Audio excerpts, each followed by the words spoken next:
अस्सलाम स्टूडेंट्स, आज की वीडियो में हम डिस्कस करेंगे कि किस तरह पीड्स की हम हिस्ट्री ले सकते हैं बोर्ड में। तो मोस्टली स्टूडेंट्स जो हैं उनको पता नहीं होता कि कौन कौन से पॉइंट्स हैं और किस तरह से हम लोगों ने हिस्ट्री लेनी है, क्योंकि मोस्टली ये होता है कि जैसे हम लोग सर्जरी के वार्ड में जाते हैं तो उसका एक डिफरेंट तरीका होता है, पीड्स का डिफरेंट, मेडिसिन की हिस्ट्री जो है वो डिफरेंट वे में हम लोग लेते हैं। तो सबसे पहले जो है ना हम पीड्स की हिस्ट्री की बात करते हैं। तो पीड्स में हम किस तरह से हिस्ट्री ले सकते हैं। तो सबसे पहले जो है ना आपको ये तो पता होगा कि पीड्स में जो है ना हम चाइल्ड रिलेटेड इश्यूज डिस्कस करते हैं और चाइल्ड की स्टडी करते हैं। तो सबसे पहली बात जो है उसमें जो है हिस्ट्री में जो है डेमोग्राफिक डिटेल आ जाती हैं। अब डेमोग्राफिक डिटेल चाइल्ड की, जैसे इसमें क्या क्या आ सकता है। इसमें जो है ना हमने जो पहला पॉइंट माइंड में रखना है, चाइल्ड का नेम, ठीक है, उसकी एज और वो कहाँ से मतलब रेजिडेंस, मतलब उसकी ये देखते हैं कि कहाँ से है, वो बिलोंग करता है, वह किस जगह से है। और उसके अलावा जेंडर कौन सा है उसका, फीमेल है या आइदर मतलब मेल चाइल्ड है या फीमेल चाइल्ड है, ठीक है। तो ये हम सारा इसमें डिस्कस करते हैं। डेमोग्राफी में क्या, नेम, एज, रेजिडेंस और जेंडर, ये सारी हमारे पास डेमोग्राफिक डिटेल आ जाती है। और इसमें ये भी हम देख लेते हैं कि जो चाइल्ड है वो आइदर ओपीडी से आया है या इमरजेंसी में आया। तो ये सारी मतलब हम एक पैराग्राफ बनाते हैं ना, हमारे पेशेंट नेम, एज ये, रेजिडेंट ऑफ ये, और मतलब डॉटर ऑफ फलां फलां। तो मतलब ये सारी एक एक पैराग्राफ की सूरत में जो हम बताते हैं कि रेजिडेंट ऑफ ये। तो उसके बाद जो है ना ये सारी हमारी डेमोग्राफिक डिटेल्स में आ जाती हैं। देन हम देखते हैं कि जो है प्रेजेंटिंग कंप्लेन। अब प्रेजेंटिंग कंप्लेन की अगर हम बात करें तो प्रेजेंटिंग कंप्लेन में जो सबसे मोस्ट इंपॉर्टेंट चीज़ हमने याद रखनी है वो होता है क्रोनोलॉजिकल आर्डर।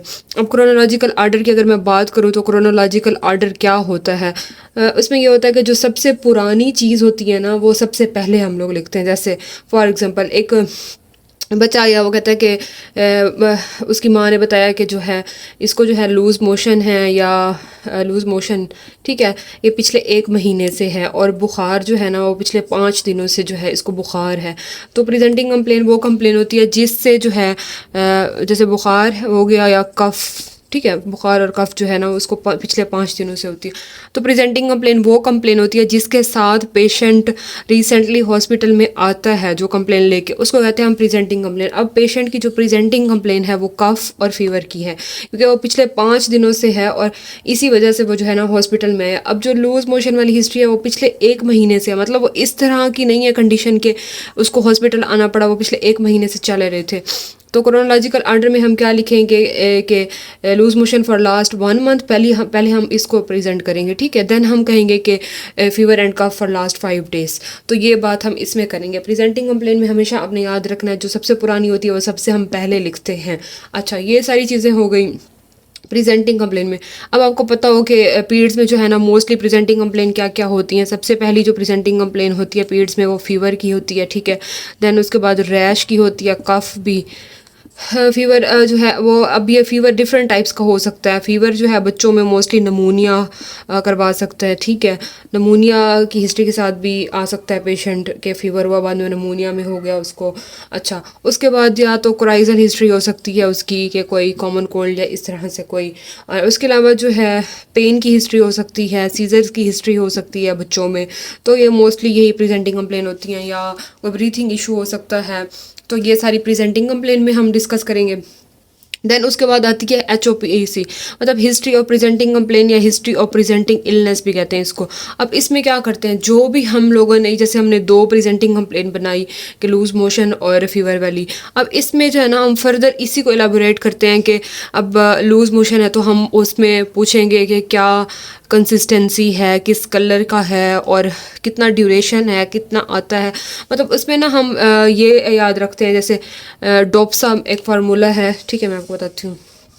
जैसे अब HOPI की हम बात करें तो इसमें जो है ना हमने एक फार्मूला याद रखना होता है, डोप्सा, ठीक है, डोप्सार। अच्छा, अब इसमें ये जो फार्मूला ये फीवर की केस में भी लग सकता है, बाकी सारी चीज़ों में। अब D से क्या है, ड्यूरेशन की हम बात करते हैं, ठीक है। O से ऑनसेट कब हुआ, P से प्रोग्रेशन हम देखते हैं कि कितना मतलब फीवर है तो कितनी देर तक रहा और कब कब डिप्रेस हुआ, क्या उसका ड्यूरेशन है, ठीक है, ऑनसेट।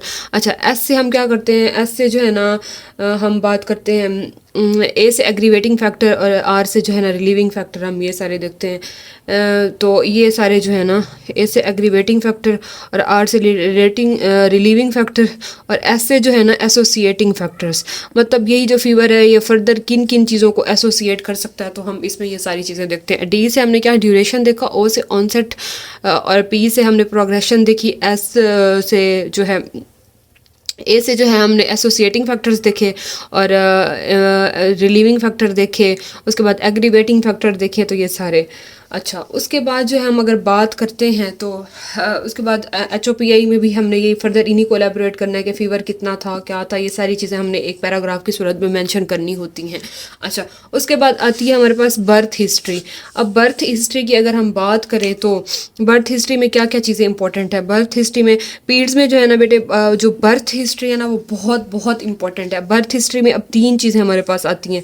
एक होती है प्री नेटल, ठीक है, इसमें एंटीनेटल हिस्ट्री, इसमें मतलब जो प्रेगनेंसी से पहले, ठीक है। दूसरी होती है नेटल हिस्ट्री के दौरान प्रेगनेंसी या ड्यूरिंग डिलीवरी या इस तरह से। अच्छा, और पोस्ट नेटल होती है।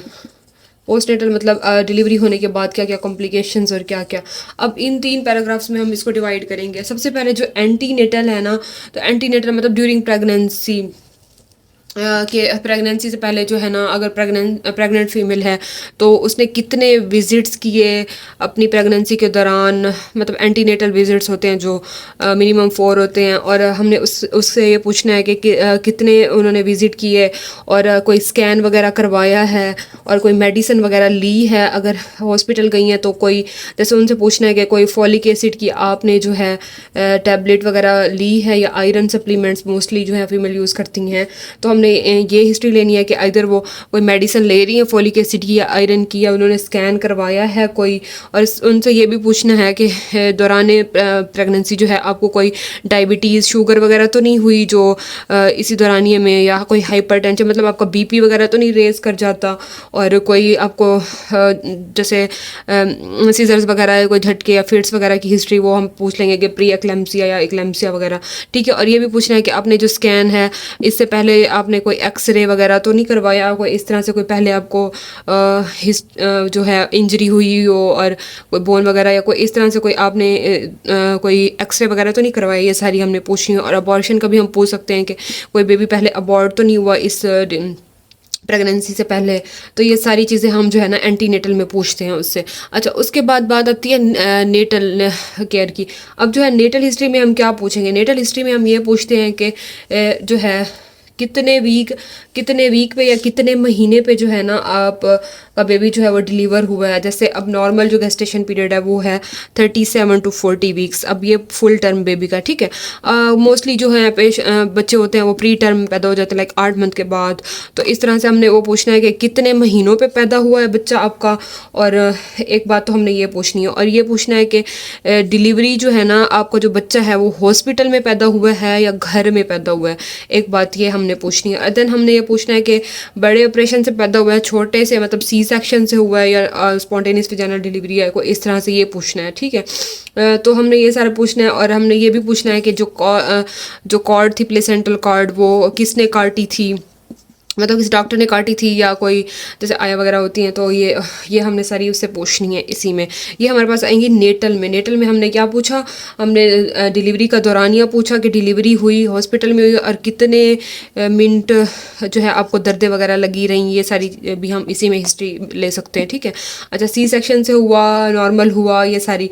अच्छा, उसके बाद आती है देन हमारे पास एक और इम्पॉर्टेंट पोस्ट नेटल हिस्ट्री। अब पोस्ट नेटल हिस्ट्री क्या होती है, पोस्ट नेटल मतलब जो है इसमें हम फर्दर क्वेश्चंस करते हैं कि जो है इधर जो है जब बच्चा पैदा हो गया था तो वो पहली दफ़ा जो है वो रोया था, उसका फर्स्ट क्राई नॉर्मल था, इमीडिएट था, या रोया था या नहीं रोया था। ये पूछते हैं कि नीला तो नहीं पड़ गया था जब बच्चा पैदा हुआ था, उसके बाद आपने जो है उसको फीडिंग करवाई थी, ये सारी चीज़ें। या अगर उसको कोई अरकान वगैरह तो नहीं हो गया था जब बच्चा पैदा हुआ था, तो वो कितने अरसे तक रहा, फ़ीवर वगैरह कोई बुखार तो नहीं हो गया था उसको, ये सारी चीज़ें हम इसमें डिस्कस करेंगे, ठीक है।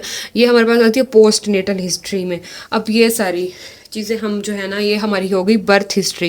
देन हम मूव करते हैं फीडिंग हिस्ट्री की तरफ। अब फीडिंग हिस्ट्री की अगर मैं बात करूँ तो उसमें हम ये पूछते हैं बच्चे माँ से कि जो है ना, आप अपना दूध पिला रही हैं, जब बच्चा पैदा हुआ तो उसके बाद फ़ौरन आपने अपना पिलाया था या बॉटल फीडिंग करवाई थी, मतलब कोई बाहर का फार्मूला मिल्क यूज़ करवाया था, और कितने अरसे तक जो है 2 साल तक 1 साल तक कितने अरसे तक आपने अपना पिलाया। और उसके बाद ये पूछेंगे कि कब से जो है ना आपने उसको, उसके बाद हम ये पूछेंगे कि मतलब काउ मिल्क मोस्टली जो औरतें हैं वो देती हैं, ठीक है, तो कब से आपने जो है उसको ये गाय वाला दूध पिलवाना शुरू किया, या इस तरह से ये सारी। अब उसके बाद आती है हमारे पास डेवलपमेंटल हिस्ट्री। अब डेवलपमेंटल हिस्ट्री में हम क्या क्या चीज़ें नोट करते हैं, हम ये पूछते हैं कि बच्चे ने जो है अपनी जो है नेक होल्डिंग का पूछते हैं कि उसने अपनी गर्दन संभालना कब से शुरू किया, कब से वो बैठना शुरू हुआ, कितने महीनों पे उसने क्रॉलिंग शुरू की, मतलब उसने चलना, और कितने महीनों पे उसने जो है वो चलना शुरू किया, ठीक है, वॉकिंग, ये सारी चीज़ें। अब जो नॉर्मल होता है, जैसे बेबी जो है सिट करता है वो 9 मंथ पे, ठीक है, 9 मंथ पे बेबी जो है वो सिट करता है, और 18 मंथ पे जो है वो बेबी जो है वॉकिंग करता है, और जो क्रॉलिंग है वो 8 मंथ पे करता है। तो इस तरह से मतलब ये सारी चीज़ें।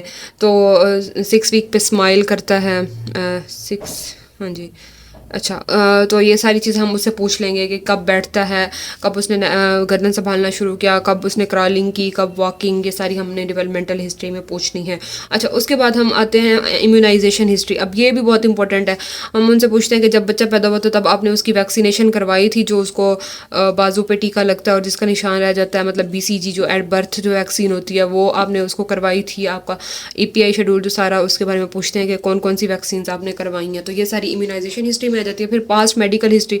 अब पास्ट मेडिकल हिस्ट्री में हम क्या क्या चीज़ें पूछ सकते हैं, हम ये पूछते हैं कि पहले कोई कभी मसला तो नहीं हुआ, पहले पहले किसी मसले से आपको हॉस्पिटल तो नहीं आना पड़ा, कोई पहले बच्चे को या आपको कोई दवाई वगैरह, मतलब इस तरह से पूछते हैं उससे कि कोई पहले कोई दवाई तो नहीं यूज़ करी। पास्ट सिस्टमिक हिस्ट्री में हम जो है ना एग्जामिनेशंस उसका देख लेते हैं, GIT एग्जामिन कर लेते हैं, CVS की हिस्ट्री ले लेते हैं, रिस्पायरेटरी सिस्टम की हिस्ट्री ले लेते हैं, ये सारे जो हैं UTIs यूरिनरी सिस्टम की, ये सारे जो है ना पास्ट सिस्टमिक हिस्ट्री में आ जाते हैं। देन हम पूछते हैं सोशो इकोनॉमिक हिस्ट्री कि आपका घर अपना है या किराए का है, घर में जॉइंट फैमिली सिस्टम है या अकेले रहते हैं, कितने जानवर हैं, क्या हैं, ये सारी। लेकिन ये इतनी इंपॉर्टेंट नहीं है, बट मोस्ट इंपॉर्टेंट जो पीड्स में है ना वो बेटे birth history, feeding history, developmental history, immunisation history और HOPI, और ये सारी जो है ना ये बहुत ज़्यादा इंपॉर्टेंट हैं। आई होप सो कि आपको क्लियर हो गया होगा कि किस तरह से जो है ना हम पीड्स की हिस्ट्री लेते हैं।